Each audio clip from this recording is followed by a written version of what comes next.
Night Club, l'émission des supporters des Verts en partenariat avec Active. Présentée par Kevin. Bonjour, bonsoir à tous. Nous sommes en environ 30 après l'élu Joss Randall. Toute la France du football est occupée par le beau jeu et le ballon d'or. Toute ? Non. Un petit club d'irréductibles stéphanois résiste encore et toujours à l'envahisseur tiki-taka ou encore gegenpressing. Et la vie n'est pas facile pour les garnisons de supporters verts retranchés des tribunes Charles Parham, Henri Pluhomme ou encore Jean Snellum. Et ça, aussi vrai que tous les albums d'Astérix commencent de cette même façon, les week-ends de l'SS se répètent encore dans la médiocrité. Mais pour vous sauver la face et nous aider dans cette thérapie, on a nos Astérix et Obélix boostés à la potion magique. Ils vont vous régaler ce soir. C'est Sylvain de Green Post Play. Comment ça va, Sylvain ? Bah écoute, ça va, on enchaîne une belle prestation avec un super match qu'on va pouvoir débriefer. Une nouvelle fois, je commence vraiment à croire que je suis le chat noir de cette équipe parce que je ne débriefe jamais de victoire. Non, il y a un autre chat noir, on reviendra sur ses côtes tout à l'heure, mais je pense qu'il n'est pas pour rien non plus. Et on a aussi Alex de Peuple Vert. Comment ça va, Alex ? Écoute, salut. Si je suis pas Obélix, ça me va bien ce soir. Je vous laisserai vous départager, ça, vous vous débrouillez. Non, ça va, comme le supporter de ce club qui nous désespère chaque week-end. Mais on va débriefer ça avec bonne humeur et puis on va se projeter. Et enfin, je vous l'ai dit, il y a un chat noir, mais il n'y a pas de chat noir dans Astérix. Alors, c'est un peu notre idée fixe à nous, fidèle et rusé. C'est Karl. Comment ça va, Karl ? Oui, bah écoutez, idée fixe, ça me va plutôt bien. Hyper intelligent, hyper malin. Tu es la team voix de la chien. raison. Non, franchement, ça me va bien. Bonsoir à tous, bonsoir au chat. Ravi d'être avec vous ce soir. Eh bien, bonsoir au chat. Je vous laisse prendre place. Appelez toute votre famille pour cette thérapie, tous les supporters des Verts que vous connaissez. On en a pour une petite heure, et puis il va falloir en passer par là. C'est le débrief du match. Active Synthé Night Club, le débrief. Un match, je vais pas vous faire l'affront de messieurs de vous demander ce que vous avez pensé de ce match. Moi, ce qui m'inquiète surtout en ce lundi 17 octobre, c'est surtout comment vous allez-vous, comment vous avez pris ce match et cette énième déconvenue. Dites-nous dans le chat aussi que vous, comment ça s'est passé ce week-end. On se doute que c'est mal, mais on veut savoir quand même. Alex, tu m'as dit que tu l'as pas bien vécu quand même ce match. Non, pas bien vécu parce que j'avais hâte en fait d'avoir quasiment tout le chaudron sans grévistes et avec des supporters qui ont répondu présent et qui n'ont pas déçu. Un public qui répond quand même relativement présent malgré les résultats, non pas depuis le début de saison mais depuis 3 ans. Et puis en fait ne manquait que la victoire. Ouais. Et en fait, voilà, moi j'avoue, je commence un peu à saturer d'entendre chaque week-end que on a mis les choses à plat, on a travaillé sur la vidéo, on a mis les joueurs face à leurs insuffisances sur le terrain, on a travaillé des choses, voilà, et puis résultat à chaque fois identique. On perd, alors soit en prenant des buts rapides, soit en prenant des buts bêtes, soit en étant incapable de marquer. C'est un peu la nouveauté du week-end. Donc on se désespère un peu de savoir ce qui va pas dans ce club. Plein de choses qui vont pas, et je pense qu'on va revoir tout ça à débriefer tout à l'heure. Mais Sylvain, toi, quel est ton état d'esprit aujourd'hui ? Est-ce que tu as aussi très très mal vécu personnellement cette énième déconvenue ? Bah oui, forcément, et comme tout le monde, j'imagine que personne ne déroge à cette règle. Maintenant, en fait, la frustration, elle vient du fait que plus les matchs avancent et moins les prestations sont abouties, plus les matchs avancent et plus le doute s'installe dans la tête de joueurs qui n'ont pas vécu la descente et qui sont en train de se mettre au diapason de ce mauvais mood qui anime le club depuis 3 saisons. Donc ouais, inquiet forcément. Et puis la plus grande des frustrations, c'est de voir que finalement, on pensait qu'en descendant en Ligue 2, on verrait peut-être davantage de victoires, davantage de football. Et plus les semaines avancent, et pire c'est en fait. Et puis pas avoir de football contre le Paris Saint-Germain et l'OM, soit, c'est à la limite acceptable. Mais ne pas avoir de football contre le Paris FC et Sochaux, ça commence à être très très difficile à encaisser. Et oui, tel un énième variant, les vagues de dépression causées par la Saint-Etienne reviennent en boucle sur les ultras et sur les supporters. Karl, comment va le chat? Comment est-ce que les gens sont abattus? Le chat va mal, le chat va très mal. Et je crois que l'émission, on appelle ça une thérapie de groupe sur les réseaux sociaux, et je pense que ça n'a jamais été, rarement été autant le cas ce soir. Le mot qui revient principalement, c'est du dépit, voire même de la colère parfois dans le chat. Il y a un message qui nous fait chaud au cœur, que je relaye un peu pour vous faire plaisir, mais c'est véritablement Vert qui nous dit: salut à toute l'équipe, lâchez rien les gars, votre mission est unique et formidable. Et sinon, pour les commentaires un peu plus dépités, il y a El Cato qui dit: j'en peux plus. El Cato qui dit: je le vis très mal. Vert 85 qui nous dit: on a vu des fantômes en errance sur le pré. Demonos qui nous dit: comme tous les week-ends depuis 2 ans, on est obligé d'arroser les défaites comme il se doit. Jos TV qui nous dit: tout est nul dans ce club à part le public et les ultras. Jos cette fois qui nous dit: il a manqué la victoire et des joueurs de foot aussi. Et Godoris qui nous dit: mal vécu, les joueurs sont jamais en symbiose avec le public, mais je suis confiant pour le maintien, ce que je dis depuis le début de saison. Et enfin Albert nous dit: abattu ce week-end mais pas coulé, j'espère que c'est pareil pour les joueurs et le staff. Voilà. Et oui, et il y a Céline aussi dans le chat qui elle a dû prendre un abonnement dans les tribunes, qui elle n'est pas dépitée, elle est débitée, et c'est vrai, mais il n'y aura pas de retour de refund sur l'abonnement, je crois. Messieurs, j'ai affiché les stats à l'écran, et moi ce qui m'a marqué dans ce match, c'est encore une fois la différence entre ce qui est affiché au niveau des stats et ce qu'on a vécu nous en vrai. On a l'impression, après avoir vu le match, que Paris FC avait largement mérité sa victoire, et au final, une fois qu'on pose ça sur le papier, on se rend compte qu'on a frappé plus qu'eux, on a fait des frappes cadrées plus qu'eux, et au final, au niveau des expected goals, c'est kiff-kiff, et au final, on perd 2-0. Sylvain, comment tu expliques ça, cette différence entre la réalité et les stats?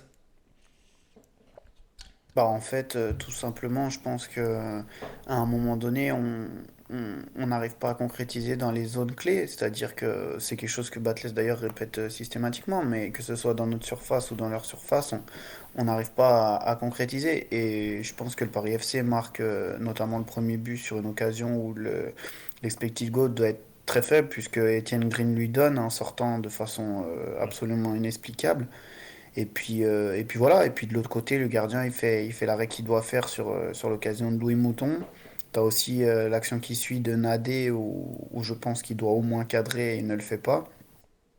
Maintenant voilà, tout ça c'est bien joli. Moi ce que je vois surtout c'est duel remporté 37 contre 56. Et ça je pense que c'est ce qui fait aussi pencher le match dans un sens et dans l'autre. Moi ce qui m'a dérangé ce week-end c'est surtout cet aspect-là. J'ai senti pour la première fois que l'équipe se faisait dominer, vraiment. C'est-à-dire qu'en première mi-temps, on rentre à 0-0, mais les 5 dernières minutes de la mi-temps, elles sont absolument en faveur du Paris FC. Et ça relève de la chance de voir qu'on rentre avec un score qui est égal. Maintenant, enfin, le problème, pour moi, il va au-delà de toutes ces stats. L'effectif, enfin, moi, j'aimerais mettre le doigt sur quelque chose, c'est que l'effectif est extrêmement mal construit. Aujourd'hui, en fait, on n'a absolument pas un seul joueur de couloir, que ce soit en tant que C'est vrai. défenseur ou en tant qu'attaquant, qui est valide. Et valide, c'est-à-dire qui est capable, en Ligue 2, de créer des décalages pour les mecs qui jouent dans le secteur offensif, ou bien d'être solide et suffisamment fiable pour qu'on se dise, lui, c'est un titulaire sur l'aspect défensif. Et c'est quand même vachement effrayant. En termes de déséquilibre, c'est effrayant. On a 4-5 milieux de terrain qui peuvent être titulaires et on fait du bricolage en les faisant jouer sur les côtés, rôle où ils ne performent pas en fait finalement. Et puis voilà, ça fonctionne pas. On fait jouer Cafaro côté, on fait jouer Lobry côté, on finit avec Chambost arrière gauche. Ouais, à Sochaux, on finit avec Lobry arrière gauche. On commence avec Bakayoko arrière droit. Enfin, j'ai l'impression qu'on marche sur la tête, que tout est n'importe quoi. Mais tout est n'importe quoi par la force des choses. Parce que Batles, il a pas le choix en fait. C'est ce que j'allais te Son effectif demander. est C'est ce que j'allais te très demander, mal Sylvain. construit. Tu penses que c'est une erreur de construction de Batles, ou c'est qu'on lui a pas donné les moyens potentiellement sur ce point-là? Je pense que déjà il voulait un piston supplémentaire et je pense que Jordan Lefort qui devait signer et qui a fait un peu volte-face au dernier moment était prévu notamment pour ça. Voilà, maintenant faut pas se voiler la face. Il manque à mon sens au moins 4 joueurs. Il y en Mhm. a un qui sera pas compensé, c'est le gardien parce qu'on va se les taper toute la saison, les deux, c'est certain. Le deuxième poste, c'est, je pense qu'il nous faut quand même un attaquant supplémentaire au moins. Ouais. Voilà. Et puis, il faut au moins un piston, si ce n'est pas deux. Si ce n'est pas deux. Parce qu'en fait, il jouait en 3-5-2, 3-4-3, suivant les matchs, pour en fait essayer de moins mettre au possible le manque de qualité criant des joueurs de couloir, en fait. Ouais, et t'as bien raison de le dire, peu importe le schéma utilisé par Batles depuis le début de la saison, il faut quand même des gens dans les couloirs. Et c'est peut-être ce qui nous manque. Alex, toi je vais te demander même question, comment tu expliques cette différence de réalisme, si je puis dire, entre les deux clubs et surtout entre les stats et la réalité? Non, ben, je vais rejoindre ce que dit Sylvain, d'abord parce qu'il est beaucoup plus compétent et précis que moi pour, euh, pour parler de statistiques et de schémas tactiques et de choses qui manquent à cette équipe. Mais ce qu'il y a de sûr, c'est qu'aujourd'hui, on a la sensation que Laurent Batles avait programmé de jouer dans un système pour lequel il n'a pas été alimenté en joueurs pendant le mercato, en tout cas pas au poste clé qu'on attendait.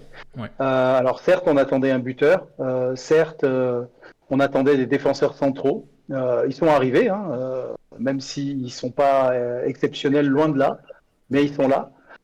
En revanche, bah oui, dans les couloirs, on savait que Palencia c'était un huitième choix, on savait que Masson c'était un peu l'inconnu et puis le reliquat d'une année galère. Et puis bah, voilà, surtout aujourd'hui, Laurent Batles est obligé de jouer dans un schéma pour lequel il n'a pas les joueurs pour le mettre en place. Donc, est-ce que c'est Laurent Batles qui s'entête, sachant qu'il n'a pas les joueurs pour jouer dans ce schéma-là, ou est-ce que la faute est aux dirigeants de ne pas avoir amené les bons joueurs à Laurent Batles? L'un des gros points noirs reste le gardien. Alors, je suis moins sûr que Sylvain qu'un gardien n'arrivera pas au mois de janvier, hein. Euh, parce que si Dreyer va rester, il n'est pas impossible qu'on trouve une porte de sortie à Green, si quelqu'un en veut, et c'est de moins en moins sûr. Mais je pense que face à l'urgence, un choix pourrait tout à fait être fait et de dire tant pis, on empile un gardien de plus, mais il nous faut une vraie plus-value. Après, qui? Quel bon gardien sur la touche? J'ai vu que Gallon était passé sur le banc à 3. Ouais, à suivre. Sylvain pointait tout à l'heure le fait qu'il y avait un manque de peut-être d'envie, de combativité sur ce match. Tu l'as remarqué aussi, Alex? Tu penses que c'est lié à l'atmosphère, lié à la série noire ou c'est lié à l'effectif? Si tu veux, j'ai eu la sensation et les commentaires le disaient hein, sur Bein, j'ai eu la sensation en effet que de peur de trop se livrer offensivement, on avait des joueurs qui étaient un peu frileux quand ils avaient la balle, qui n'avaient pas forcément les solutions. Il ne faut pas oublier que Crasso n'était pas là et que Crasso, c'est quand même la capacité de garder les ballons devant, voire d'éliminer des adversaires pour délivrer des ballons relativement propres à chaque fois. Et il n'était pas là, donc on voit en fait, on a une Crasso-dépendance, je suis désolé, mais aujourd'hui offensivement, si on a été si bon, ben, il ne faut pas enlever le fait qu'il y avait Crasso, et que sans Crasso, ben, c'est un des rares matchs, et je crois peut-être le premier, où on ne marque pas de but. Voilà. Oui, et Donc, pourquoi on est Crasso-dépendant? C'est ça la question qu'il faut Ouais. se poser. En fait, qu'est-ce qui nous manque quand Crasso n'est pas là? Qu'est-ce qui, qu'est-ce qui, qu'est-ce qui fait que sa présence peut changer le visage offensif? Parce qu'on est quand même on marque à tous les matchs, excepté ce dernier match, on a marqué à tous les matchs. Donc ça veut bien dire que offensivement, on a les qualités pour créer des choses, pour faire des choses.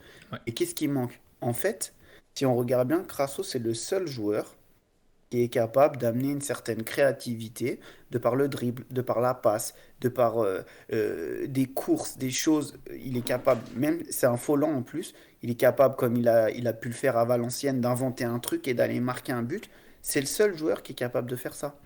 Aujourd'hui, normalement, c'est le rôle des joueurs de couloir. Que c'est vrai. ça serait Pintor, ça serait Cafaro, ça serait... Or, nos joueurs de couloir sont incapables de dribbler un joueur. Ils n'ont aucune inventivité, aucune créativité pour, pour mettre à mal la défense adverse. Ils sont hyper lisibles.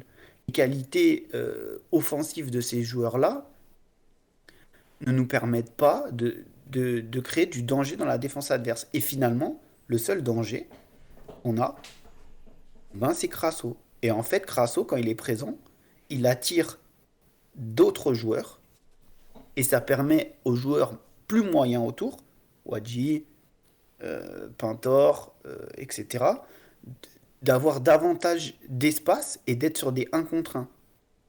Or, là, quand il n'y a pas Crasso, bah, il se retrouve soit avec des couvertures en 2 contre 1, et là, ça devient catastrophique. Combien de dribbles et centres réussis ce week-end? Je vous laisse les compter, hein. Il y en a un seul. Ça finit par une tête de Bakayoko au-dessus. C'est le seul fois où on a réussi un centre. Et je pense, Sylvain, pour aller dans ton sens, qu'il y a peut-être comment dire, une fausse impression avec Crasso, c'est que on a dit dès l'instant où il a joué avec Wadji, Crasso a été moins décisif, a été moins en vue. Mais je me demande aussi quand même si après le match de Bastia, euh, toutes les équipes n'ont pas focalisé sur Crasso et lui ont pas réduit les espaces qui auraient dû normalement profiter à Wadji. Mais Wadji, faut dire ce qui est, c'est quand même un mec qui est relativement maladroit. Hein. C'est pas facile pour l'instant, en effet. Je sais pas. Après, en fait, je pense que le problème de ce week-end, c'est qu'on a été obligé de mettre Wadji dans un rôle différent. Wadji, c'est simple. C'est un joueur de profondeur. C'est un mec qui va faire des courses dans le dos de la défense. Et il est pas à l'aise. Quand il est dos au but, il est pas à l'aise. Faut dire la vérité. C'est vrai. Il arrive pas. Il fait des contrôles avec ses. On dirait qu'il a des chaussures de sécurité à chaque contrôle. Le ballon, il se lève, il part devant. Ça fonctionne pas. C'est un joueur que tu dois trouver face au jeu. Et voilà. Et en fait, ce week-end, le problème, c'est qu'on a eu du mal à trouver ces relations entre le milieu et l'attaque qui nous permettaient justement de mettre Wadji dans des bonnes conditions. J'ai trouvé Chambos très en dessous, avec du jeu C'est vrai. systématiquement vers l'arrière. Et du coup, de ce fait, eh ben en fait, on n'a jamais réussi à mettre en danger Paris. Quasiment jamais. On a 2 occasions, c'est un coup de pied arrêté de Louis Mouton, et l'autre, c'est un coup de pied arrêté ressorti sur un deuxième ballon où Briançon centre pour Nadé. Donc je vous laisse imaginer la tête de l'action. C'est Briançon qui centre et c'est Nadé qui doit finir, les deux centraux. Donc voilà quoi. Non, mais l'image est bonne, hein, pour traduire ce qu'on a vécu ce week-end. Je vous coupe un peu dans ce débat, messieurs, parce que je vois que le chat est très lancé sur le débat aussi. Et c'est Karl qui va nous remonter ça. Et il a dit beaucoup de choses là. Oui, il y a pas mal de trucs. Du coup, ça fait un petit moment, donc il y a pas mal de trucs. Il y a d'abord Hervé qui nous dit et oui, il fallait pas laisser partir Aouchiche. C'est peut-être l'explication. C'est vrai, tout vient de là en fait. Il y a Elkato qui nous dit on sent la pression sur les joueurs, c'est assez incroyable. Kai qui nous dit 37 duels remportés, c'est ultra faible, surtout en Ligue 2. Toutes les frappes adversaires terminent au fond, on perd les duels. Paris a été pluraliste dans les deux surfaces, comme tous nos adversaires. Qui défend Étienne Grid dans le chat encore, ça part un peu sur les individualités. Ouais. Qu'est-ce que j'avais dit Thierry Lam qui nous dit salut à tous, je crois qu'à un moment donné il y aura un déclic car Batles est un homme professionnel et consciencieux. À un moment donné ça doit et ça va payer. Hervé qui nous dit ça devient inquiétant, c'est le fond du jeu qui semblait prendre forme et qui était un vague souvenir ce week-end. El Cato qui nous dit pas d'attaquant, pas de gardien, manque de défenseur, manque de qualité athlétique, on a des nains de jardin. Et sinon Ouais, je vois que Wadji en prend pour son grade là. il y a Wadji, il y a Pintor, il y a Green, enfin je crois qu'on reviendra après sur les individualités, mais Ouais. tous les joueurs en prennent pour leur grade. Et après, juste pour réagir sur ce que disaient Sylvain et Alex sur les postes à pointer pour le futur mercato, Ouais. il y a eu une interview de Perrin dans le Progrès ce soir, et il pointait les postes prioritaires pour le mercato. Il y a des postes qui demandent beaucoup d'activité, notamment les pistons, donc ça revient sur ce que disait Sylvain, où on n'a pas assez de solutions performantes. On cherchera aussi à renforcer l'équipe offensivement. On a vu samedi que sans Jean-Philippe, Crasso, c'était plus difficile. Un joker, on regarde, mais avec les contraintes d'un marché franco-français. Et pour réagir sur ce que disait Sylvain, Alex vis-à-vis d'un gardien, recruter un gardien à l'heure où l'on parle, ce n'est pas d'actualité, mais d'ici 2 à 3 mois, je ne peux pas dire. Ouais. Voilà. Donc il cherche. Ok. Ok, ça veut tout et rien dire. Avant de passer au staff, parce qu'on va quand même parler du staff, parce que ça a remué un petit peu ce week-end aussi, je voulais quand même, on va en parler un petit peu des individualités. On va pas trop en parler parce que Alex va nous faire un très beau conseil de classe tout à l'heure.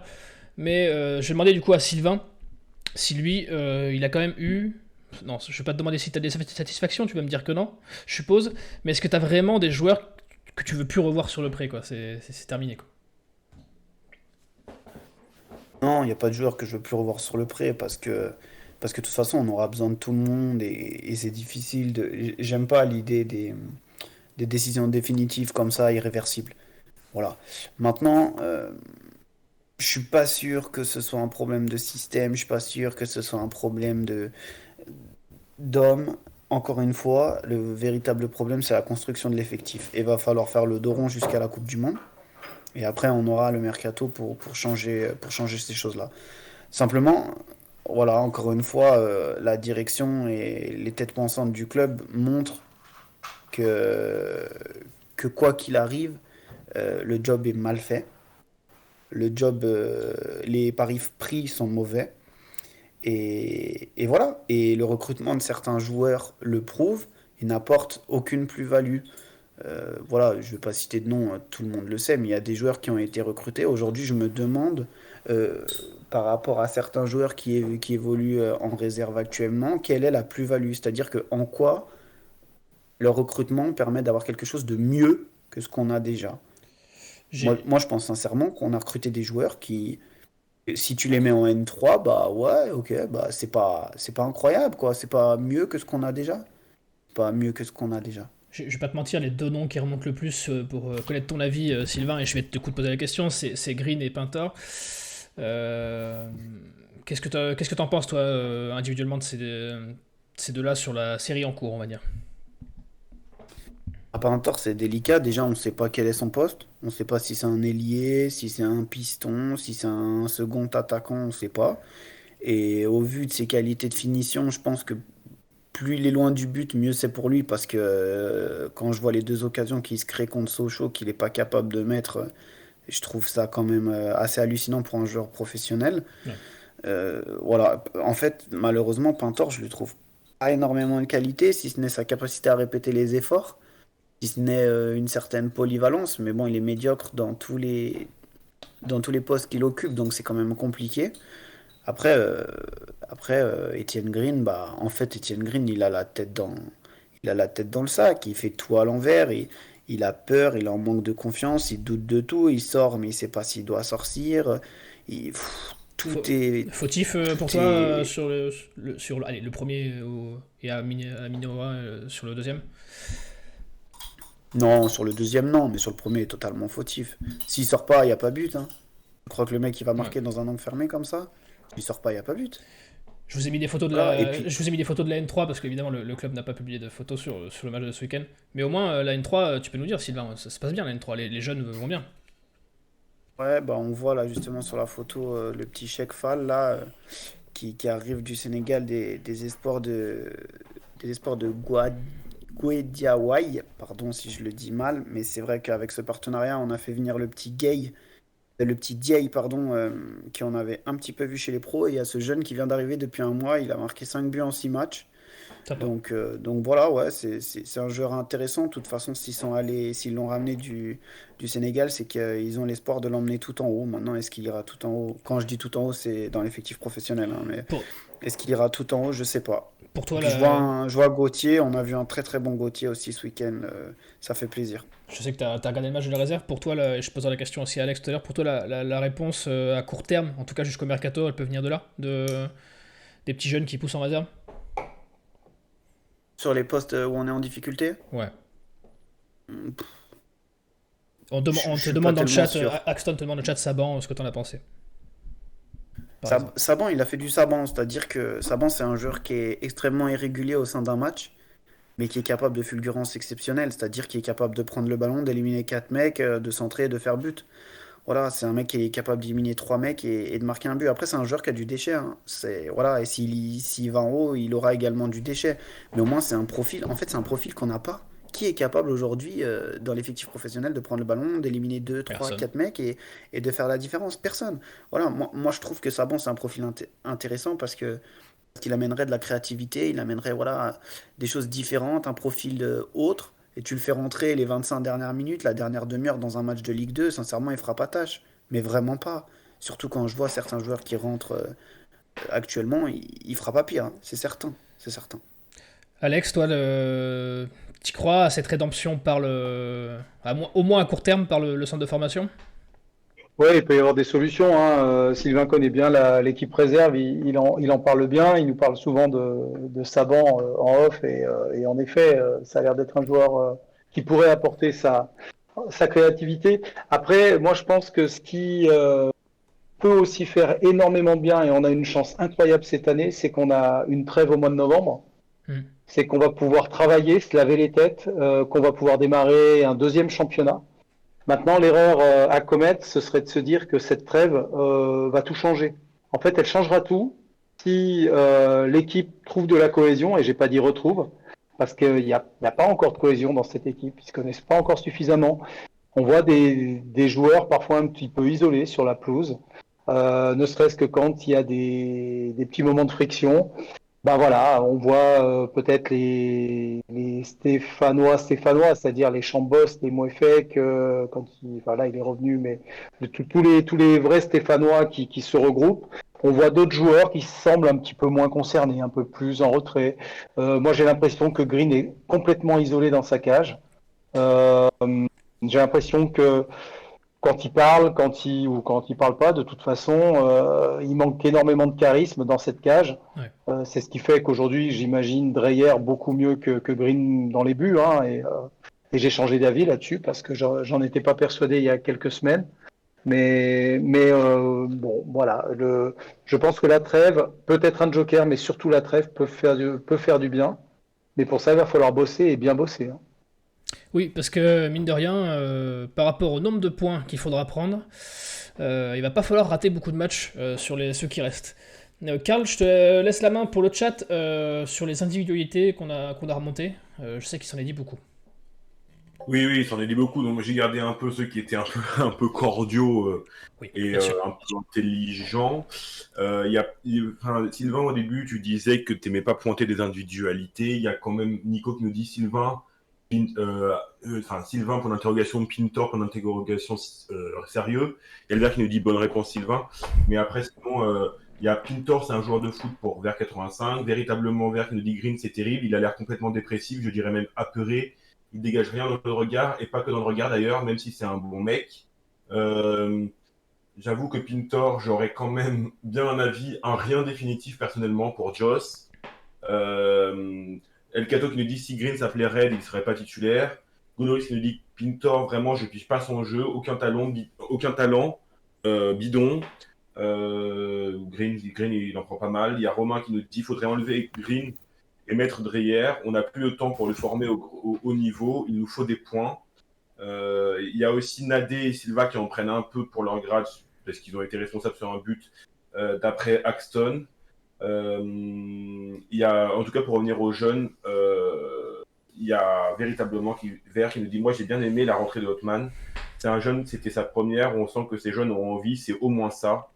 Albert qui nous dit sa bande dribble 4 mecs en National 3, mais le niveau en L2 n'est pas le même. Pourra-t-il en dribbler au moins un Voilà. Ok, eh ben écoute, toujours, bien sûr, on vous le répète dans le chat, mais on peut critiquer, mais après, de moi, façon cordiale. Vas-y, Sylvain. Après, moi, je peux poser la question à l'inverse. Saban dribble 4 mecs en N3, mais est-ce que Pintor en serait capable? C'est une question que je pose dans laquelle je n'ai pas la réponse. Mais peut-être que Pintor ira bientôt en N3, et on pourra vérifier ça. Un qui était capitaine avec la N3 ce week-end, et je sais pour faire plaisir à Karl, hein, contractuellement, je suis obligé d'en parler un petit peu, pour lui faire plaisir, vu qu'Amouma n'est plus là. Saïdousso, Sylvain, est-ce que tu as regardé le match il revient bien ou... Oui, il a fait un match solide. Il a fait un match solide avec son compère Owusu. Ils ont joué à 2 derrière, ils n'ont pas joué à 3. Ils ont joué Ok. en 4-3-3, la réserve. Donc c'est à noter aussi ça quand même, parce que c'est une donnée qu'il faut prendre en compte s'il vient monter, qu'il joue à 3 derrière avec les pros. Avec la blessure de Bakayoko et avec l'absence de Petro, il n'est pas à exclure qu'il pointe le bout du nez dans les semaines à venir, hein, parce que Bakayoko, je crois que c'était les adducteurs, d'après ce qui ressemblait par rapport au geste qu'il a Ouais, fait. Donc si c'est vraiment les adducteurs et que ça a pété, ça risque de couiner un petit moment, au moins jusqu'à la Coupe du Monde. c'est clair. Et puis Petro, je sais pas où il en est véritablement. Je crois qu'il a recommencé la course un peu la semaine dernière, donc à voir comment ça va être géré. Et puis Donnée importante quand même, je me permets de le Vas-y, dire parce Alex. que tu parles des défenseurs centraux, mais la blessure de Bakayoko est d'autant plus problématique qu'on risque de jouer peut-être Amiens-Metz, qui sont les équipes qui ont le plus de vitesse devant de ce championnat de Ligue 2, et notre défenseur central le plus rapide est blessé. Ça peut faire craindre encore pour les 2 prochains matchs, hein. Ouais. Bah ouais, on était déjà pas optimiste, Alex, mais nickel. Voilà, désolé. Ça remet un peu d'huile sur le feu. Mais tu as la main, Alex, donc je vais te la laisser. Je voudrais qu'on parle, parce qu'on en a beaucoup parlé ce week-end. Soi-disant une réunion au sommet aujourd'hui, je sais pas, tu vas peut-être nous dire ce qu'il en est si tu as plus d'infos. Quelle part de responsabilité quand même du staff pro et aussi du board stéphanois, Soukas, Perrin et consorts ont été beaucoup pointés du doigt ce week-end, et je voudrais qu'on en parle un petit peu quand même. Qu'est-ce que t'en penses toi, Alex? Bah écoute, aujourd'hui, de réunion par réunion, je sais pas, je suis pas dans le secret des dieux. Aussi bien, ils ont voulu un petit peu désamorcer la panique suite à cette annonce de réunion, que le progrès hier donc annonçait. Aussi bien, aujourd'hui, je trouve que de dire non, il n'y aura pas de réunion ou il n'y a pas eu de réunion ce lundi, s'il y en a une, je trouve que c'est une erreur. S'il n'y en a pas eu, je trouve que ça renvoie quand même une drôle d'image auprès des supporters, parce que ça voudrait dire que il n'y a pas urgence en fait. Et rien que ça, je trouve quand même un petit peu ce soit problématique. Donc moi, je veux bien croire qu'en effet, Roland Romeillet ait envie de taper du poing sur la table, et peut-être pas que lui. Et peut-être qu'on s'impatiente aussi un petit peu plus haut au niveau du conseil de surveillance. Sur une des photos qu'on a diffusées sur Peuple Vert, on voit le trio, le triumvirat Perrin, Soukas, Rustem, et juste en dessous, on voit notamment le fils Romeillet et puis 2 autres du conseil de surveillance qui avaient des mines qui étaient quand même relativement fermées. Et ça, c'est une certitude. En haut lieu dans le club, on commence à se poser la question du bilan de Jean-François Soukas à la tête de l'AS Saint-Etienne, puisque c'est quand même lui qui est à la tête de l'AS Saint-Etienne, il faut le dire. Ouais. Et voilà, donc aujourd'hui, Jean-François Soukas, pour moi, doit assumer complètement la catastrophe industrielle qui est en cours. Depuis son arrivée, depuis 1 an et demi, il doit l'assumer, tout simplement parce que c'est lui qui dirige. Après, qu'il soit pas fautif de tout, c'est pas lui qui rate un tir, c'est pas lui qui rate un dribble, c'est pas lui qui... T'as raison de le dire, c'était déjà pas vaillant avant, mais c'est vrai que depuis qu'il est arrivé, on descend, c'est encore pire. Voilà, donc aujourd'hui, il est responsable, il a nommé des gens qui ont la qualité qu'ils ont, qui ont l'expérience qu'ils ont, peu importe, c'est pas le problème, mais c'est lui qui les a nommés. Il a estimé que c'était les meilleurs à ses postes, que ça passe de Perrin à Rustem, à Batles et à toutes les personnes qui l'entourent dans le club. Il estime avoir le staff le plus compétent, puisqu'il l'a nommé, pour aller au bout de sa mission. Il se trouve que plus le temps avance, plus on dégringole, et en Ligue 2, on dégringole toujours. Et aujourd'hui, on est relégable. Donc, quand est-ce qu'on arrête ce massacre ? Voilà, c'est vraiment la question qui se pose. Tu m'arrêtes si je me trompe, mais Soukas était aussi à la tête de Toulouse au moment où ils sont descendus, si je dis pas de bêtises. Oui, et puis on expliquait dans un article dimanche que Rustem était aussi de l'équipe qui a déposé le bilan à Valence et qui a laissé un trou de presque 500 000 euros. Ouais. Rustem, je connaissais pas beaucoup, mais j'ai vu cette histoire. Il n'était pas du tout à ce poste-là avant, quoi, ce monsieur. Alors en fait, il a été directeur général à Valence, mais avec cette réussite-là. En fait, il était stadium manager. Il était déjà directeur général avant d'avoir le sportif, mais il était directeur général en charge de l'intendance et de la logistique. Ah bah super. Donc gérer les déplacements, gérer les maillots, gérer la tendance et la logistique, c'est un gros poste. Non mais t'as raison, mais peut-être qu'on est peut-être mauvais dans le jeu, mais au moins on arrive à l'heure à l'extérieur et on a des maillots tout propres. Ouais, encore que ça reste à prouver. On a quand même on a eu des problèmes d'avion il n'y a pas si longtemps. Mais bon, ce que je veux dire, c'est qu'il y a quand même des gens qui sont à des postes dont on se pose la question en effet, Quand est-ce qu'ils vont assumer, ouais. voilà, du fait qu'il soit au bon endroit. Sportivement, Rustem, dans le football, il a existé dans aucun autre club. Ouais. Et à Saint-Étienne, il existe sportivement, puisqu'il est le chef de Loïc Perrin, quand Ouais, même. ouais. Donc, on est à Saint-Étienne, on n'est pas dans un petit club de N3. Donc, on peut se poser la question, en effet. Ok, on va pas revenir sur la sécurité du poste de Batles parce que Perrin a communiqué tout à l'heure, comme l'a dit Karl, a priori il a dit que le poste n'était pas menacé pour l'instant. Sylvain, par contre, toi je vais te demander ton avis sur le board, la responsabilité du board, et je sens que tu as des choses à dire. Bah écoute, je vais être succinct, c'est simple. Soukas, fait d'armes, a fait tomber Toulouse en Ligue 2. Rustem, fait d'armes, a mis l'AS Valence en faillite. Et Reims, fait d'armes, aucun, il commence dans le milieu. Voilà, c'est tout, c'est simple. Quand tu fais ce constat-là, est-ce que tu as besoin Non, c'est vrai d'aller que plus loin? bon, notre bon Que vieux t'as capitaine besoin de mettre- est pas du mieux entouré, on va dire. Voilà, et quand bien même Perrin est relativement compétent, il paraît qu'il travaille beaucoup, il paraît qu'il voit beaucoup de matchs, il paraît qu'il je ne sais quoi. N'empêche que Ouais, Je il a n'en peut-être dirai pas pas. plus. il a pas de réseau, il a pas de tout ça, et ça se construit pas en 6 mois qu'il est arrivé. Il va lui falloir des années et des années. Donc voilà, et si forcément c'est compliqué, forcément. Mais on peut Quand, pas. quand, Ouais. imagine, tu montes une entreprise, tu recrutes un directeur général qui n'a pas de résultat, un directeur, Rustem, je sais même pas son rôle, directeur sportif ou je sais pas Non, mais quoi. t'as raison, quand tu montes une boîte, Il- tu recrutes pas un mec qui a fait couler 3 boîtes avant pour Ben la voilà, gérer, quoi. Non, mais je suis d'accord. ben voilà, ben voilà, Ah ben c'est ça. attendez, Tu recrutes parce que, deux mecs. excusez-moi, mais là je vous coupe, mais on a un monsieur quand même qui est revenu au club, et ça aussi on l'a écrit ce week-end, qui s'appelle monsieur Jaouen, qui est directeur en charge des revenus à la S Saint-Étienne, qui avait été mis à la porte, alors peu importe où ils se sont séparés, enfin bon, il y a quelques années, parce que justement il n'avait pas atteint les objectifs. On avait dit, monsieur Jaouen, vous n'avez pas atteint les objectifs, vous n'êtes donc pas la personne qu'il nous fallait, merci, au revoir. Il a été repris dernièrement au même poste. On peut se poser vraiment des questions sur la gestion de ce club. Tu insinuerais qu'il y a quelques copinages? Je l'insinue pas, je peux même le dire. Ouais, Je- ouais.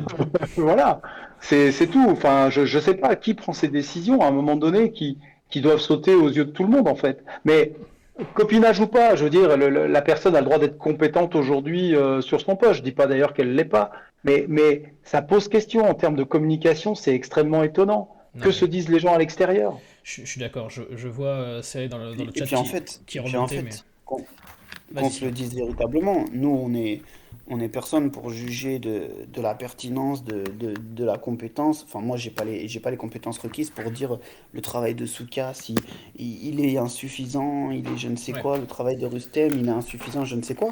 Simplement, si on parle uniquement sur l'aspect sportif, qui est finalement la ligne directrice et la ligne de vie de l'entreprise dans laquelle il travaille, Mm.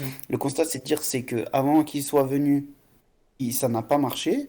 Et depuis qu'ils sont là, C'est eh ben, fini. on est descendu en Ligue 2 et en Ligue 2, ça ne marche pas. Voilà. C'est tout. Non, mais C'est un constat. Sans juger les hommes, c'est juste un constat sur les, c'est- sur les lignes directrices c'est- de ce qui se passe. c'est ça, c'est ce que je voulais répondre à ça 42 dans le chat qui était un peu remonté sur notre analyse, mais c'est vrai on est personne pour juger de s'ils font, enfin de comment ils font leur travail. Par contre, à un moment donné, il y a un bilan, le bilan est pour le moins catastrophique, et comme dans tout boulot, je pense que si tu rends un travail qui est catastrophique, à un moment tu vas devoir rendre des comptes.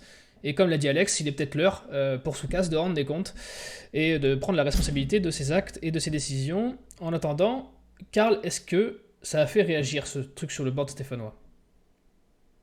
Effectivement, on commence par Maître Loutre qui nous dit le board, bordel, j'avais oublié qu'on en avait un. Lino Flingueur qui nous dit nos dirigeants, c'est le silence des pagnots, il faut le foutre par-dessus le board. El Cato qui nous dit Romeyer, c'est un bonhomme âgé, je vais le dire comme ça. Comment voulez-vous qu'il tape sur la table? Il est dépassé par tant de professionnalisme, c'est un maquignon, ce gars. Soukas, zéro communication pour le cartographe. Albert qui nous dit Batles s'est planté avec sa nouvelle organisation. Bakayoko à droite et Nadé en centrale, bien trop faible. Je ne pensais pas l'écrire, mais vivement le retour de Giraudon. Ça, c'est pour la part de responsabilité du staff. Ouais. Qu'est-ce qu'on qu'est-ce qu'on fait si pendant la pause Coupe du Monde, on est les 2 derniers de Ligue 2, pose la question, Romain pose la question, Soukas, mais franchement, avec sa tête de perdant, sa place, prend zéro initiative, se mouille jamais. De toute façon, en dehors de Galtier, quel entraîneur, Soromé et Kayazo, a tenu plus de 3 saisons et obtenu des défaites. Soukas, l'un des responsables de la descente aux enfers de Toulouse, fallait y réfléchir avant, mais ça c'est vous l'avez également dit tous les deux. Et après, ça parle de Rustem, mais je pense que vous avez pris pas mal de choses au chat, comme vous m'en avez pris pas mal avec votre article chez Peuple Vert dimanche. Soukas est le seul joueur dirigeant de la SSE à avoir connu 2 relégations avec le club. N'est-ce pas lui le chat noir, pose la question. Albert pose la question.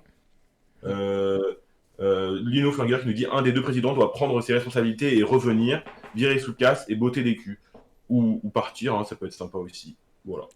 Ouais, et ben écoute, affaire à suivre. En tout cas, ce club qui ressemble de plus en plus à un cirque. Je sais que mon ami Keun a un très bon nez rouge pour ses streams. Donc peut-être que vous aurez bientôt une émission du SNC avec Keun avec un nez rouge. Et ça vaut au moins le détour pour ça. Et comme tu dis Sylvain, on y sera sûrement dans les 2 derniers. Même très probablement. Donc on verra à ce moment-là. Mais en tout cas, pour l'instant, il y en a un qui boue depuis tout à l'heure, là, parce qu'on s'est pas trop attardé sur les individualités. Vous savez, Alex est un peu notre maître à tous, donc il va nous livrer son conseil de classe. Le conseil de classe d'Alex. Ouais. Alex, je t'ai fait péter ton jingle, tu vas pouvoir nous régaler de ta chronique. Bon, régalade, je sais pas, mais on va y aller. Alors, comme à mon habitude, je traite les 2 gardiens ensemble. De toute façon, bonnet blanc, blanc bonnet, même chose. Donc, Mathieu Dreyer, Étienne Green, quelle déception que ces 2-là. Alors que Mathieu avait l'opportunité de montrer à toute la classe qu'il avait bien révisé ses gammes, le voilà qui rend une copie exécrable, digne des pires cancres, déjà passés sur les bancs de la SSE. Alors, confidentialité oblige, je ne vais pas nommer... ces cancres-là, hein, le Chrome, Planté, Debec, Levitsky, Bernardoni, bref. Ces derniers temps, on a donc vu Étienne ne pas manquer l'occasion de briller, il faut le dire. Des sorties aériennes, des trous d'air aériens, des relances à la famille dans les tribunes. Voilà, il y a toutefois 2 façons de briller, et celle choisie par Étienne le conduit directement vers une mise en garde au travail. Même punition pour Mathieu qui avait évité de peu la sanction lors du premier conseil de classe. Alors, on va poursuivre avec finalement un petit revenant, Michael Nadé. Après son redoublement, Michael s'est remis en question, mais a mal débuté l'année. On le sent toujours fragile, en difficulté, mais je ne souhaite pas tirer à boulet rouge sur lui, tant il débarque dans une classe de cancre dans laquelle il est compliqué de bien travailler. C'est insuffisant, ça le restera sûrement, mais j'ai envie de le soutenir sans toutefois l'encourager pour le moment.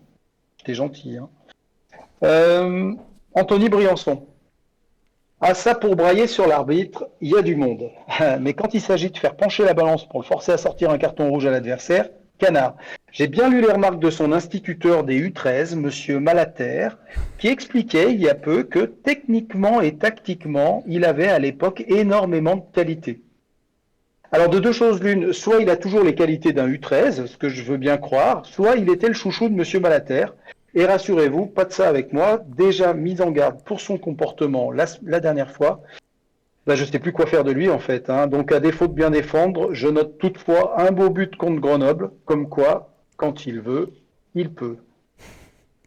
Je vais poursuivre avec Jimmy Giraudon. Alors Jimmy Giraudon qui n'a pas joué ce week-end, mais dont j'avais envie de parler de Jimmy quand même. C'est Briançon en version pas de technique et pas de sens tactique en réalité. J'attends que monsieur Malater, le fameux, vienne m'en causer de lui aussi. Ah, ça y allait, les discours dithyrambiques avant qu'il ne s'inscrive. On avait le premier de la classe, je cite ses petits copains de l'école élémentaire de Troyes.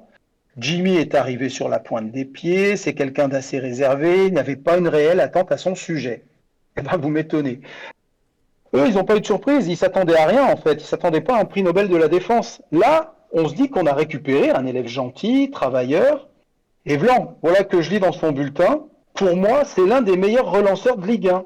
Même pas de Ligue 2, hein, mais bien de Ligue 1. Ouais, mais nous, c'est la Ligue 2, pas la Ligue 1. Alors, on fait quoi? Est-ce qu'on relance Jimmy en Ligue 1? Si on a les pieds aussi carrés que lui, remarquez, on risque de riper et de le bazarder en N3. Sa place, peut-être. Ivan Masson, après un léger mieux suite à sa convocation chez le CPE Batles, Ivan Masson est retombé dans ses travers. Nous le mettions en garde de ne pas attraper la grosse tête, par abus de confiance, gagné. Il s'est en plus permis d'aller s'embrouiller avec ses petits copains supporters lors de la dernière récré, mise en garde au comportement pour Ivan. Abdoulaye Bakayoko, un petit nouveau qui a effectué toute sa scolarité à la SSE, on l'a peu vu et entendu depuis le début de l'année, mais il me plaît bien, il écoute, il tente de s'appliquer et surtout c'est le seul qui passe sous les 15 secondes au 100 mètres. Une aubaine dans cette défense de Tractopel, bref, j'ai envie de l'encourager, ils seront bien peu à obtenir cette récompense ce soir. Alors vous l'attendiez tous, Lenny Pintor. Lenny Pintor, alors avec lui, je crois que nous avons déjà dépassé le stade de la déception. Nous sommes comme cette magistrale phrase sortie un jour de la bouche de Patrice Evra. Il faut qu'on tire tous dans le même bateau. C'est beau à dire, mais personne ne comprend. Lenny, c'est pareil. Fier étalon, c'est beau quand il court, mais sur une pelouse, personne ne comprend. Sa juste place reste à ce jour la tribune, car comme dirait Comboiré, on a attendu une fois la gifle, on ne va pas attendre la deuxième. Benjamin Bouchoirie. Alors, lors du dernier conseil de classe, je trouvais le petit Benjamin rigolo. Force est de constater qu'il me fait moins marrer. Certes, Madame Dumont voit en lui, lors de chaque match, un cadre du foot mondial, et il a du Verratti dans ses passes, et il court comme Messi. Ouais, sauf qu'en Ligue 2, tu prends un coup d'épaule et toute la technique te sert plus à rien. Alors, la roue tourne pourrait tourner, comme le rappelait Ribéry. Je lui souhaite et l'encourage quand même. Thomas Monconduit, le petit Thomas fait son bonhomme de chemin. Toutefois, après des débuts poussifs, il semble toujours marquer le pas, bien intégré. Il tient même le crachoir au micro des journalistes auprès de qui il est dorénavant le seul à s'arrêter. À défaut d'être flamboyant, il assume ses bêtises et finalement celles des autres aussi. Un bel état d'esprit, le rôle de délégué remplaçant lui irait à merveille en lieu et place de son copain Jimmy. Dylan Chambos, Dylan, c'est comme l'encre qu'il dépose sur ses cahiers de sa plume inspirée, il s'efface. Terminé son poignet plâtré, il s'est laissé embarquer par ses copains nerveux du fond de classe. Résultat, il tente de jouer mais râle beaucoup, un manque de maîtrise qui le rend de plus en plus transparent au cours des rencontres. En difficulté depuis quelques semaines, malgré un superbe but contre Grenoble, il va devoir se reprendre. Ibrahima Ouadji, avait la fâcheuse tendance à répondre trop vite lors des derniers contrôles. Il répond désormais complètement à côté et en plus, il le fait trop vite. Ses copies sont exécrables les unes après les autres. L'absence de son copain JP ne l'a pas aidé lors de sa sortie face à Paris. S'il était prometteur, il m'inquiète beaucoup. Mise en garde pour lui. L'avant-dernier, c'est JP Crasso. Il était mon chouchou, mais pourrait ne pas le rester longtemps. Sans son copain Ouadji, il était exceptionnel. Tout était juste. Depuis qu'Ibrahima est arrivé, il écrit, gomme, corrige, regomme, répond lui aussi à côté. Le potentiel est là, mais il semble perturbé. Son exclusion de cours pour 3 semaines, dont une avec sursis, en atteste. Certainement l'un des plus gros potentiels de l'école, mais pourrait mal virer s'il ne se reprend pas. Et enfin, on finit avec Vincent Laubry. Voilà mon nouveau chouchou, en fait, c'est Vincent Laubry. Il met en valeur ses copains, il fait preuve d'abnégation, il bonifie le travail de la classe, le seul qui parvient à échapper réellement aux critiques. J'ai envie de l'encourager, car dans cette classe, il n'y a pas vraiment de place pour les compliments ou les félicitations. Un vrai modèle pour ses camarades. Voilà, messieurs. Eh bien, écoute, je sais, Sylvain, vas-y, il y a une coquille, Sylvain l'a souligné, c'est Victor Lebris. Il a peut-être un frère qui s'appelle Vincent qui joue très bien au football. Victor, Vincent. Mais nous on a Victor, c'est peut-être moins bien. Ça se trouve Vincent est meilleur, on ne sait pas. En tout cas, tu as réveillé quelques traumatismes de collégiens et élèves bien enfouis. C'est très bien. C'était une très belle chronique, Alex. Merci, c'est gentil. Je vais peut-être te trouver un autre prénom aussi pour compenser et pour rendre justice à Victor. En attendant, on va quand même parler, il faut en parler, du prochain match. Active Saint-Étienne Night Club. Le prochain match. Prochain match, messieurs, qui ne sera pas des plus faciles. Enfin, est-ce qu'il y en avait vraiment au moins un de facile ? Je ne crois pas. Sylvain, comment tu aborde ce match à Amiens. On jouera samedi, bien évidemment, en levée de rideau. Qu'est-ce que tu en attends, toi, de ce match? Un sursaut? Bah évidemment, ouais, un sursaut, évidemment. J'aimerais bien qu'on aille chercher des points. Il nous reste 3 matchs de Ligue 2 avant la Coupe du Monde, c'est-à-dire Amiens, puis Metz et enfin Rodez à la maison. Je pense qu'on va jouer une équipe fâchée qui a perdu à Nîmes, si je dis pas de bêtises, ce week-end, 2-0, qui a des ambitions, une équipe qui a des ambitions et qui est dans le bon wagon pour jouer l'accession en Ligue 1. Maintenant, je suis assez inquiet parce qu'on a perdu, à mon sens, l'un des seuls défenseurs capables de tenir la baraque derrière, à savoir Abdoulaye Bakayoko. Euh, je, je, je pense que l'absence de Crasso va une nouvelle fois être très préjudiciable. Ouais. Et voilà, donc on va voir comment ça se passe, on va voir comment les joueurs sont capables de réagir après ce qui s'est passé le week-end dernier. Une chose est sûre, on va voir le vrai visage de certains, c'est-à-dire est-ce qu'ils sont capables d'avoir de l'abnégation, de la détermination et une volonté de changer les choses, ou est-ce qu'ils vont, à l'image des joueurs qu'on avait la saison dernière, doucement se morfondre et tomber dans des travers qui vont devenir inacceptables. Et si tu étais coach de l'ASS juste pour cette semaine, qu'est-ce que tu changerais au vu de l'effectif? Est-ce que tu partirais sur une défense à 4, une défense à 3 qu'est-ce que tu Bah, changerais à tout ça? Tu remettrais Dreyer dans les buts, je sais pas. déjà, je sais pas si vous avez remarqué, mais ils ont joué avec un système hybride ce week-end, c'est-à-dire que en phase, euh, en phase offensive, on était dans un 3-5-2 et en phase défensive, on était sur un 4-4-2. Donc voilà, ils ont essayé une nouvelle chose. Moi, ce qui m'a un peu dérangé, en fait, c'est que j'ai eu l'impression que Batles s'est un petit peu renié ce week-end en voulant être plus costaud, c'est-à-dire que peut-être que l'équipe a moins joué que ce qu'elle avait l'habitude de faire. Ouais. Il avait annoncé en début de saison vouloir une équipe qui avait un certain déséquilibre sur le plan défensif qui pouvait amener à encaisser des buts, mais sa volonté c'était de jouer et de marquer des buts et donc voilà, c'était sa vision des choses et j'ai trouvé peut-être ce week-end qu'il s'était un peu perdu par rapport à ça. Je pense que quoi qu'il arrive, il faut qu'on revienne à du jeu, il faut qu'on revienne à des notions dans lesquelles les joueurs vont pas s'enfermer dans un manque de confiance total. C'est-à-dire que en passant par le jeu, en passant par des passes, en passant par des courses, en passant par des occasions de but, c'est là que les joueurs vont retrouver de la confiance, potentiellement de la réussite, et que les choses peuvent tourner favorablement. Si on se Ouais. recroqueville sur nous-mêmes, on se dit on va faire bloc bas, on espère qu'on va marquer un but sur un malentendu, un corner, un coup de pied arrêté, voilà, ça marchera pas. On va cesser de s'enfoncer dans notre crise et dans notre manque de confiance, et à mon avis, c'est pas la solution en tout cas. Non mais je pense que tu as raison. Il suffirait d'un bon match référence au niveau que ce soit au niveau du score, mais surtout au niveau de l'état d'esprit.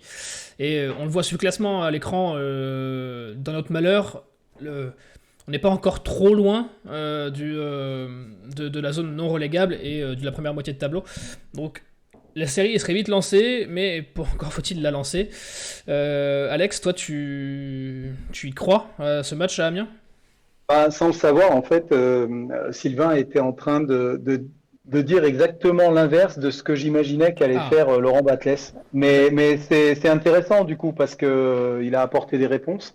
Parce que je me disais, est-ce que Laurent Batles va pas justement pour une fois se renier, mais très franchement, oui. sachant qu'il va jouer chez une équipe qui est classée quatrième avec un seul nul à domicile et que des victoires. Ça veut dire que là-bas, si on repart avec le match nul, ben, on sera reparti avec quelque chose de positif. Ça veut dire aussi que tant qu'on n'a pas de créateur devant et puisque Crasso n'est pas là, est-ce qu'il ne faut pas compter sur notre vitesse et est-ce qu'il ne faut pas compter sur le fait qu'on défende en bloc, justement, relativement bas, qu'on les aspire pour éviter justement d'être pris dans le dos, ce qui est notre gros problème aujourd'hui à Saint-Etienne.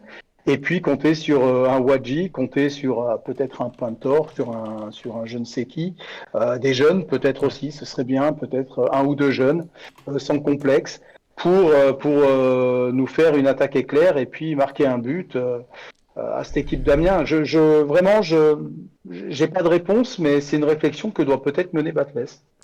Ouais. En tout cas, mon avis, et quand je vois la friabilité de notre défense, je peux pas croire qu'on soit capable de faire le dos rond pendant 90 minutes sans encaisser de Non, but, en fait. ça c'est sûr que non. Que ce soit Green, que ce soit Giraudon qui va sûrement re-rentrer, que ce soit Nadé, que ce soit Briançon. Je suis convaincu qu'à un moment donné, il y en a un qui va nous inventer un truc et on va prendre un but. Et à partir Non. On t'a perdu, Sylvain. Je sais pas si tu nous entends. Ah, après un but, le match sera terminé parce qu'on aura plus rien à donner. Donc, on t'a perdu un peu, Sylvain. Donc en attendant, je vais demander au chat de. est-ce que tu m'entends? Là, je t'entends, c'est bon. Je vais profiter pour demander au Excuse-moi. chat. Il n'y a Ça pas a de problème, il bugué. n'y a pas de problème. Faut demander à Romain d'augmenter le budget, Wi-Fi, c'est terrible. Le chat, donnez-moi vos pronostics. On va vite fait passer dessus après avec Karl. Tu nous disais, Sylvain, du coup. C'est à moi du coup? Ouais, vas-y, Vous en êtes avec- reprends ton propos parce que ça l'a mangé. En gros, je disais succinctement que vu la friabilité de notre Oui. défense, je pense sincèrement que c'est pas une bonne idée de se dire on va faire le dos rond Ça, pendant c'est sûr. 90 minutes et que ça va marcher. Voilà, l'idée c'est que ce soit Green, que ce soit Giraudon, que ce soit Nadé, que ce soit Briançon, à un moment donné, il y en a un qui va nous inventer un truc et puis on va prendre un but. À partir du moment où on aura pris un but, ce sera terminé. Ouais, c'est malheureusement le problème dans ce genre de situation, ce genre de série négative, c'est que le mental fait souvent beaucoup de part du travail et un but pourrait, dans un sens ou dans un autre, complètement tout chambouler. Karl, le chat est-il optimiste? Alors, dans les pronostics, alors je commence par une défaite 3-0 pour El Cato, Amiens, victoire 2-0 pour CAE, 3-0 Amiens, bon, c'est beaucoup d'optimisme. Défaite 4-0 pour Didou, Vieux 1-1 pourri avec but sur péno pour Jupra, Amiens 4-0, on prend le bouillon pour Vert 85. On va arrêter l'optimisme mal placé, on va perdre contre Amiens, bien évidemment, 3-1 pour Demonos. Céline 2-0, et je vais essayer de trouver une victoire quand même. J'en ai trouvé une, truc j'en ai optimiste. Albert Pilla, Albert, Deux- qu'est-ce qu'il dit? Je fais son message. Albert, il a dit 2-1 pour la SS, sursaut inattendu. Ah, c'est le seul, c'est le seul, bah voilà. T'étais le seul, Albert. Écoute, si t'as eu bon, on t'invite à revenir la semaine prochaine. Tu gagneras un très beau sourire de Keun, ce qui est quand même pas rien. Messieurs, Sylvain, est-ce que tu veux me donner ton prono? Je dirais un partout. Parce que, de toute façon, je vous l'ai déjà dit, à maintes et maintes reprises, je suis incapable de pronostiquer une défaite de mon équipe. Ah ouais. Donc, je dirais un partout. Voilà. J'aimerais sincèrement qu'on marque en premier. Parce que c'est quelque chose qui nous arrive trop rarement. Et le peu de fois où ça nous est arrivé, on a gagné le match. Donc, j'aimerais qu'on marque en premier. But de On Pintard. arrive tout de suite à marquer. Non, soyons sérieux. But de. Je sais même pas de qui en Ouais, réalité. non, t'embête pas. T'embête pas, c'est déjà trop compliqué. Alain de Peuple Vert, le frère de Alex. Non, je vais pas rejoindre l'enthousiasme général. Un nul, c'est juste, je pense, inaccessible pour nous. Donc malheureusement, je vais pronostiquer une défaite de la SS. Ouais. 2-1 ou 3-1, ouais. Bon, je pense qu'on va être sur ces standards-là. Et je vais demander l'avis à notre idée fixe nationale. Karl, breaking news, tu nous apprends que aucun Stéphanois n'a remporté le Ballon d'Or, c'est ça? Aucun Stéphanois, c'est même un ex-lyonnais, donc on va éviter d'en parler plus longtemps que ça. Terrible, terrible. Donc oui, c'est pas Ivan Masson. On avait eu l'information en exclusivité ce midi Terrible. chez Saint-Inside. Ouais. Ni Etienne Green, ni Lenny Pintor. Et Peut-être il s'était même pas déplacé à Paris, je crois, en plus. Il le savait. Wow, oui, effectivement, c'est sûr. Mon prono, évidemment, une grande victoire, 2-0, un petit but de Briançon et un petit but de l'Aubry. Voilà, tu peux me confirmer que tu vas au stade, hein, Karl, ce week-end? Effectivement. Ok, donc Karl sera au stade. Donc c'est une info que je vous livre, vous le chat, en breaking news. La SSE ne gagnera pas ce week-end. Karl étant bien sûr le chat noir, je vous invite à le trouver la prochaine fois qu'il se rend à Geoffroy Guichard et à lui expliquer sa vérité droit dans les yeux sur le fait qu'il porte la poisse au club. En attendant, messieurs, merci d'avoir été avec moi. Merci Alex, merci Sylvain, merci Karl. C'était un grand plaisir de vous avoir ce soir. Vous nous retrouvez en replay dès demain sur toutes les plateformes, vous avez l'habitude, sur la radio des Verts d'Active. Et en attendant, merci d'avoir été là, vous le chat. Vous retrouvez dès la semaine prochaine mon ami Keun, qui s'occupera bien de vous, et on l'espère pour une victoire, enfin, un peu d'air dans cette saison catastrophique. Prenez soin de vous, bonne semaine, et allez les Verts, ciao. Bonne semaine. Allez, les Verts.